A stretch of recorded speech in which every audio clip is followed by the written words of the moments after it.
एक बड़े राजा हुआ करते थे। जितने वह पराक्रमी थे उतने ही समझदार भी थे। उन्होंने अपने दरबार में कई ज्ञानी लोगों को अच्छे ओहदे भी दे रखे थे। वह सबका काफ़ी सम्मान भी करते थे। लेकिन इन सब में जिनका वह सबसे ज़्यादा सम्मान करते थे वह थे उनके राज्य के राजपुरोहित। राजा राजपुरोहित को कितना मान देते थे इसका अंदाज़ा इस बात से लगाया जा सकता था कि जब भी दरबार में राजपुरोहित प्रवेश करते तो राजा खुद खड़े होकर उनका स्वागत करते थे और तब तक खड़े रहते थे जब तक राजपुरोहित अपने आसन पर आकर बैठ न जाएं। राजा अपने मन में उठ रहे सभी सवालों को राजपुरोहित से भौजिक पूछ लिया करते थे। राजपुरोहित भी अपनी बुद्धि से उनका अच्छे से उत्तर दिया करते थे। एक दिन दरबार में राजा के मन में कई प्रश्न आए। उन्होंने राजपुरोहित से पूछ ही लिया, गुरुजी, एक सवाल मेरे मन में कई दिनों से कौंध रहा है। अगर आप इजाज़त दें तो पूछना चाहूँगा। आप हुक्म कीजिए महाराज, राजपुरोहित ने कहा। जैसे कि मैंने बताया, कई दिनों से यह सवाल मुझे परेशान कर रहा है। मुझे विश्वास है कि इसका ऐसा उत्तर जिससे मुझे संतुष्टि मिले केवल आप ही दे सकते हैं। सवाल यह है, ज्ञान बड़ा होता है या व्यवहार? राजा ने पूछा। राजपुरोहित सोच में पड़ गया। यह सवाल सच में मुश्किल था। ऐसा नहीं है कि उन्हें इस सवाल का उत्तर नहीं मालूम था, लेकिन उसे कैसे राजा को सरल तरीके से समझाया जाए यह उनके समझ में नहीं आ रहा था। राजपुरोहित ने विनती कर राजा से कुछ दिनों की मोहलत मांग ली ताकि कोई ऐसा तरीका ढूंढ सके जिससे इस सवाल का उत्तर राजा को संतुष्ट कर सके। दरबार खत्म हो गया। राजपुरोहित अपने घर वापस लौट गए। उस दिन से वो चिंता में रहने लगे। उन्हें समझ नहीं आ रहा था कि कैसे राजा के सवाल का उत्तर दिया जाए। 2-3 दिन बीत गए, लेकिन राजपुरोहित अभी भी इसी कश्मकश में थे और वह ना अच्छे से सो पाते थे और ना ही ठीक से वह खा पी रहे थे। उनकी पत्नी यह देख रही थी। सो पत्नी ने राजपुरोहित से उनकी परेशानी का कारण पूछा। राजपुरोहित ने सारी समस्या अपनी पत्नी से कही। उनकी पूरी बात ध्यान से सुनने के बाद उनकी पत्नी ने उन्हें एक उपाय बताया और कहा कि अगर आप ऐसा करेंगे तो राजा को आपका उत्तर समझ भी आएगा और संतुष्टि भी मिलेगी। राजपुरोहित अगले दिन राजमहल गए और कहीं न जाकर वह सीधे ही राज्य के खजाने के पास पहुंचे और खजाने से 2 मोती चुरा लिए।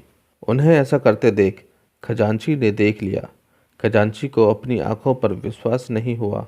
उसने सोचा शायद उसको भ्रम हुआ है, क्योंकि राजा के इतने खास राजपुरोहित चोरी करे ऐसा कोई भी नहीं मान सकता था। उनके एक बार कहने से ही राजा उनको बेशुमार धन दौलत दे देते थे। अगले दिन राजपुरोहित फिर से खजाने से 2 मोती चुरा लाए। फिर से एक बार खजांची ने यह सब देखा। अब उन्हें लगा कि उन्होंने कल जो देखा था वह कोई भ्रम नहीं था। कोई दूसरा व्यक्ति होता तो तुरंत उसे पकड़कर सजा दे देते।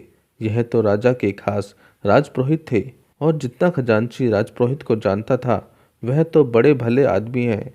जरूर उन पर कोई मुसीबत आई होगी, इसलिए उन्हें ऐसा करना पड़ा होगा। यह सोचकर खजांची ने कोई भी प्रतिक्रिया नहीं दी। जब 2-3 दिनों तक फिर भी यही घटना दोहराई गई, तब खजांची ने अपना धर्म निभाते हुए इस चोरी की खबर राजा तक पहुंचा दी।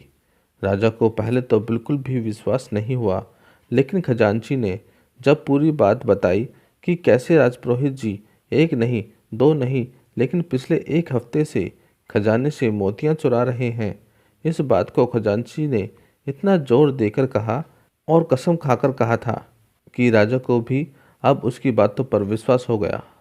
अगले दिन जब राजपुरोहित दरबार में आए, तब राजा ने ना ही उनका स्वागत किया, ना ही अपनी जगह से खड़े हुए। राजा ने राजपुरोहित से पूछा, क्या आप खजाने से मोती की चोरी कर रहे हैं? राजपुरोहित ने हाँ कहा और सारे मोती राजा के सामने रखते हुए कहा कि लीजिए, यह सारे मोती जो मैंने चुराए हैं। राजपुरोहित का ऐसा व्यवहार देखकर राजा के साथ दरबार में बैठे सभी लोग आश्चर्यचकित थे। राजा ने राजपुरोहित से कहा, अगर आपको यह मोती लौटाने ही थे तो आपने चुराए ही क्यों? राजपुरोहित ने राजा से माफ़ी मांगते हुए कहा, महाराज, मैं चोर नहीं हूँ। मैंने यह सब इसलिए किया क्योंकि आपने कुछ दिनों पहले मुझसे जो प्रश्न पूछा था उसका संतुष्टि भरा उत्तर आपको दे सकूं। जैसे कि यहाँ उपस्थित सभी लोगों ने यह देखा कि आज महाराज ने ना ही मेरा स्वागत किया और ना ही पहले की तरह मुझे इज्जत दी, जबकि अभी भी मेरे पास उतना ही ज्ञान है जितना पहले था, बस कुछ बदला था तो वो मेरा व्यवहार। इससे यही साबित होता है कि आपके पास चाहे जितना भी ज्ञान हो, अगर आपका व्यवहार अच्छा नहीं है तो सब व्यर्थ है। इसीलिए व्यवहार सबसे बड़ा है, ज्ञान नहीं। राजा राजपुरोहित की बातों से और उनके द्वारा दिए गए इस अनोखे से उत्तर से बहुत प्रसन्न हुआ। उन्होंने आज जैसा व्यवहार राजपुरोहित के साथ किया था उसके लिए माफ़ी मांगी और एक बड़ा इनाम उन्हें दिया।